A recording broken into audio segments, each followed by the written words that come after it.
Hello, welcome to आगम classes. Polity के इस लेक्चर में आप सभी का हार्दिक स्वागत है।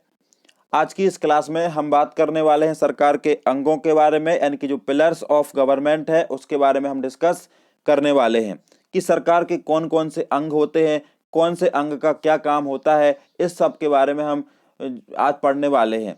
साथ ही में आज की जो क्लास हमारे होने वाली है, यह क्लास इंडेक्स का भी काम करेगी, क्योंकि आने वाले जो हमारे चैप्टर्स हैं या आने वाले जो हमारे लेक्चर होंगे उनमें हमें कौन कौन से टॉपिक्स पढ़ना है उनकी जानकारी भी हमें इस लेक्चर से मिल जाएगी।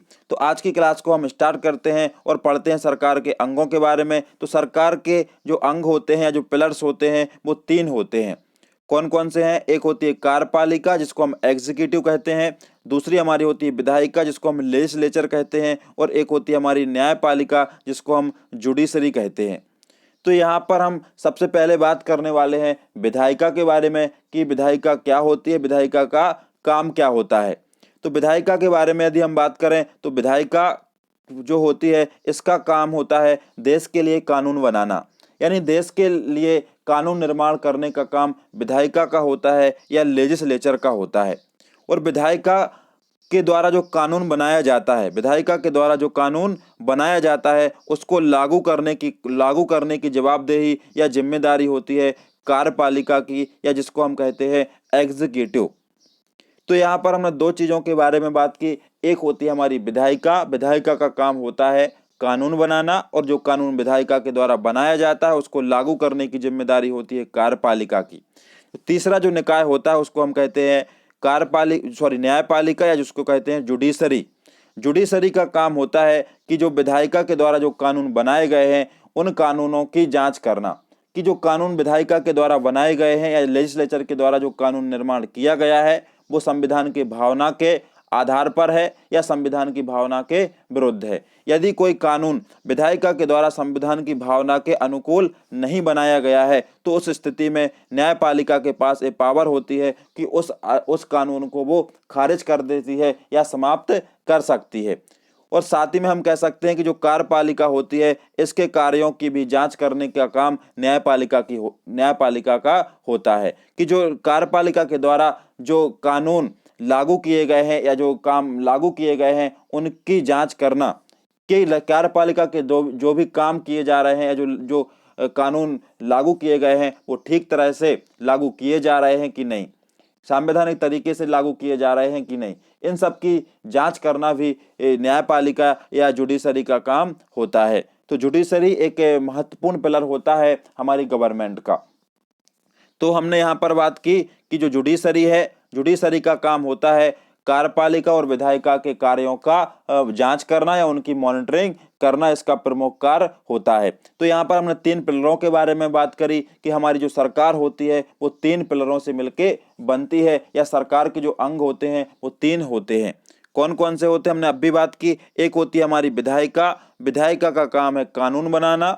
दूसरी है कार्यपालिका, कार्यपालिका का काम है विधायिका के द्वारा बनाए गए कानूनों को लागू करना। और तीसरी जो संस्था होती है जिसको हम कहते हैं न्यायपालिका या जुडिशरी, जुडिशरी का काम होता है विधायिका और कार्यपालिका के कार्यों की जांच करना या उनकी मॉनिटरिंग करना, इसका प्रमुख कार्य होता है। अब हम यहाँ पर पढ़ने वाले हैं कि जो विधायिका होती है, विधायिका भी हमारी 2 प्रकार की होती है। एक होती है केंद्र की विधायिका और एक होती है राज्य की विधायिका। यानी एक केंद्र की विधायिका के बारे में हम बात करें तो केंद्र की विधायिका यानी केंद्र में जो कानून बनाने वाली संस्था होती है उसको हम कहते हैं संसद। देश में कानून बनाने वाली संस्था को कहते हैं संसद। और संसद का जो प्रावधान किया गया है, एक किया गया है आर्टिकल 99 से 122 तक में संसद का जो केंद्र की जो विधायिका है उसके बारे में प्रावधान किया गया है। और संसद के 2 सदन होते हैं, 2 सदन होते हैं या 2 हाउस होते हैं संसद के। वो एक होता है राज्यसभा और एक होता है हमारा लोकसभा। एक होती है राज्यसभा और एक होती है लोकसभा। तो यहाँ पर केंद्र की विधायिका के अंतर्गत हमने बात करी कि केंद्र में कानून बनाने का काम जो करती है वो संसद करती है, और संसद के होते हैं 2 सदन, एक होती है राज्यसभा और एक होता है लोकसभा। तो यहाँ पर हमने बात की है संसद के बारे में। और राज्यों में कानून बनाने के लिए भी संस्था होती है, तो उसको हम कहते हैं राज्य में कानून बनाने के लिए होती है विधानमंडल। कौन सी होती है? विधानमंडल जिसका प्रावधान संविधान में 168 से 212 के अंतर्गत अनुच्छेद के अंतर्गत किया जाता है।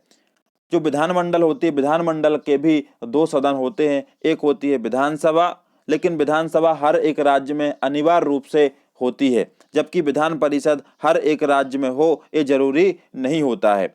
विधान परिषद का होना विधानसभा पर निर्भर करता है कि विधानसभा चाहे तो विधान परिषद का निर्माण कर सकती है, विधानसभा बना सकती है, विधान परिषद बना सकती है।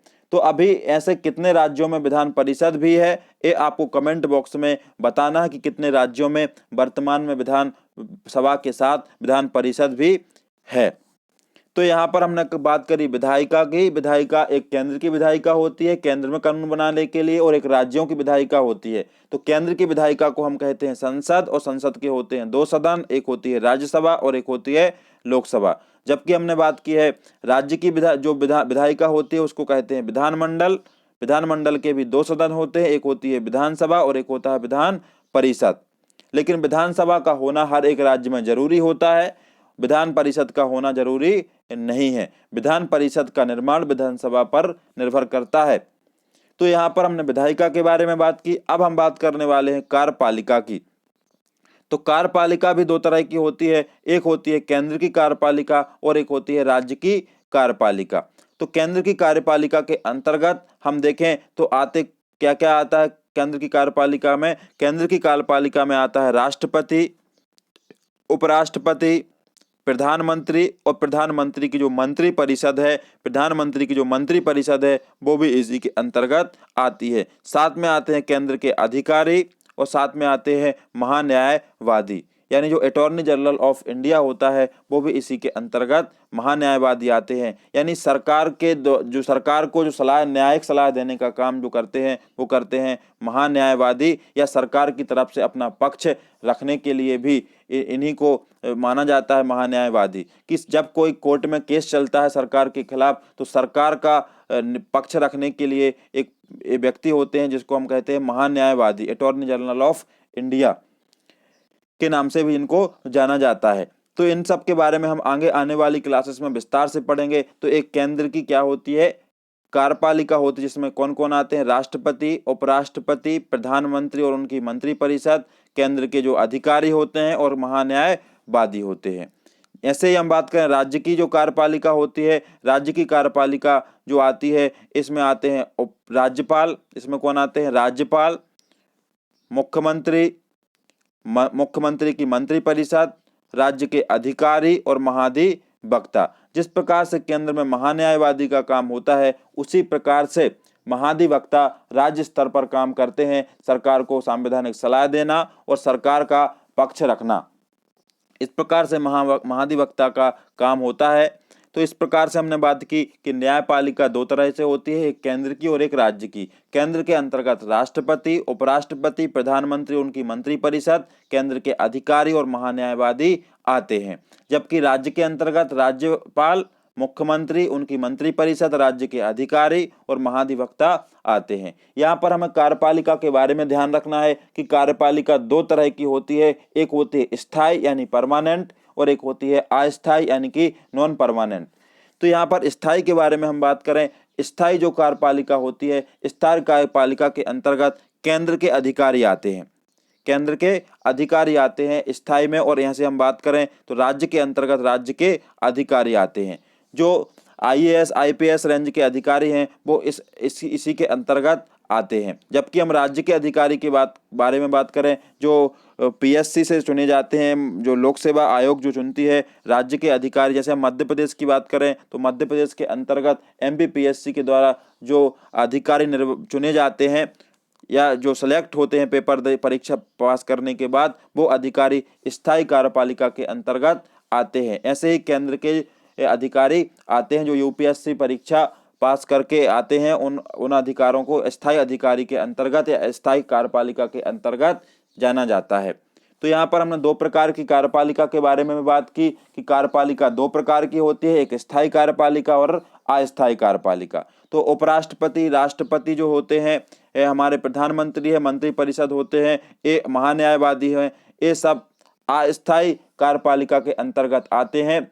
क्योंकि इनका हर 5 वर्ष में होता है चुनाव, और चुनाव जीतने के बाद नई कार्यपालिका बनती है। तो इस प्रकार से अस्थायी कार्यपालिका होती है, जबकि ऐसे ही हमारी ये भी अस्थायी कार्यपालिका होती है। राज्यपाल, मुख्यमंत्री, मंत्रिपरिषद, राज्य जो महाधिवक्ता हैं वो अस्थायी होते हैं, जबकि राज्य के अधिकारी स्थायी कार्यपालिका के अंतर्गत आते हैं। तो यहाँ पर हमने कार्यपालिका के बारे में भी देखा, इन्हीं को हम आगे आने वाली क्लासेस में विस्तार से पढ़ने वाले हैं। आगे हमारी जो न्यायपालिका है, न्यायपालिका का काम होता है न्याय सुनिश्चित करना।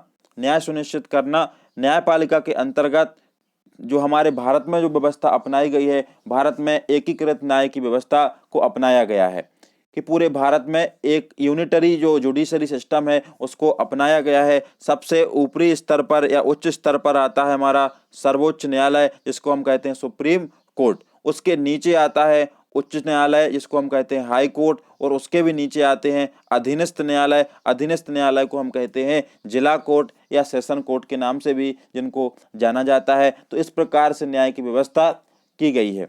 यदि किसी व्यक्ति को जो न्याय की व्यवस्था की जाती है, यदि कोई मान लीजिए कि कोई जिला न्यायालय के अंतर्गत कोई व्यक्ति को सजा दी गई है, तो उसको फिर उच्च न्यायालय में जाने का अधिकार है, हाई कोर्ट में जाने का अधिकार है। हाई कोर्ट के न्याय से भी या उसके निर्णय से भी कोई व्यक्ति यदि संतुष्ट नहीं है तो उसको सर्वोच्च न्यायालय यानी कि सुप्रीम कोर्ट जाने का अधिकार है। इस प्रकार से भारत में यूनिटरी जुडिशरी सिस्टम का प्रावधान किया गया है या एकीकृत न्याय की व्यवस्था को अपनाया गया है। तो इस प्रकार से हमने ये बात की कि गवर्नमेंट के कौन कौन से पिलर्स होते हैं या कौन कौन सी चीज़ें होती हैं, इन सबको हम विस्तार से आगे पढ़ने वाले हैं आगे आने वाली क्लासेस के अंतर्गत। तो आज की क्लास में हमने बात की है कार्यपालिका, विधायिका और न्यायपालिका के बारे में। कार्यपालिका के जो हमने विधायिका के बारे में बात की है